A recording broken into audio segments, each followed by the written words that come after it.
அனைவருக்கும் துர்காதேவி சரணம் சார்பாக இனிய வணக்கங்கள். நம்ம இந்த பதிவில் என்ன பார்க்க போகிறோம் அப்படின்னு சொல்லி பார்த்தீங்கன்னா, பெண்கள் வந்துட்டு தீர்க்க சுமங்கலி பாக்கியம் பெற தினமும் இந்த மந்திரத்தை சொல்வதால் கணவருடைய ஆயுள் நீடிக்கும் என்பதை பற்றி தான் இந்த பதிவில் பார்க்க இருக்கிறோம். பதிவுக்குள்ளே போகிறதுக்கு முன்னாடி நம்ம சேனலை சப்ஸ்கிரைப் பண்ணாமல் பார்க்குறவங்க மறக்காமல் ஒரு லைக் பண்ணி சப்ஸ்கிரைப் பண்ணிக்கோங்க.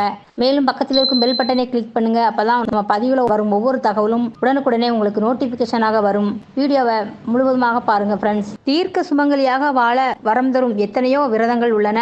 காரடையான் நோன்பு, திருவாதிரை நோன்பு, சாவித்திரி நோன்பு, வரலட்சுமி விரதம் என பலவிதமான நோன்புகள் பெண்கள் கடைபிடிக்கிறார்கள். கணவன் நீண்ட ஆயுளுடன் வாழ வேண்டும் என்பதற்காக பெண்கள் இந்த விரதங்களை கடைபிடிக்கின்றார்கள். அதோடு தினமும் குங்குமம் வைக்கும் போது அதற்கான மந்திரங்களை சொல்லி வரும்போதும் இந்த பலன்கள் அதிகரிக்கும் என்றே சொல்லப்படுகின்றதுங்க.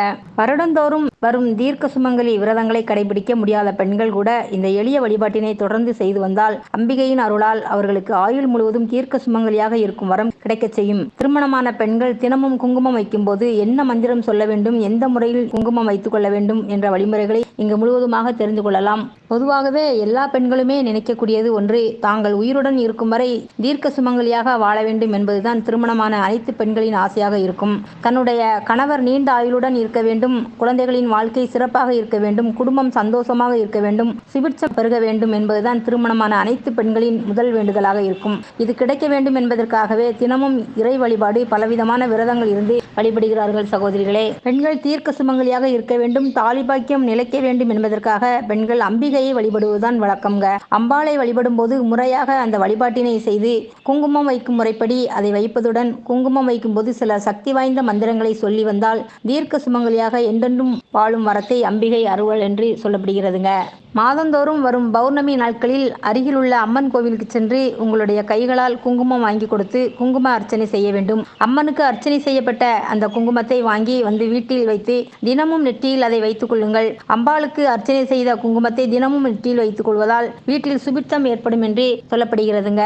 இப்படி கோவிலுக்கு செல்ல முடியாதவர்கள் வீட்டிலேயே அம்மன் படத்திற்கு முன் ஒரு வெற்றிலை வைத்து ஓம் சக்தி என்ற மந்திரத்தை 108 முறை உச்சரித்து அம்பாளுக்கு குங்கும அர்ச்சனை செய்து அந்த குங்குமத்தை ஒரு டப்பாவில் சேகரித்து வைத்துக் கொள்ளுங்கள். இந்த குங்குமத்தை தினமும் நெற்றியில் இட்டுக்கொள்ள வேண்டும். இந்த குங்கும அர்ச்சனையை பௌர்ணமி அல்லது வெள்ளிக்கிழமைகளில் வீட்டில் செய்வது ரொம்பவும் சிறப்பானதாக இருக்கும்.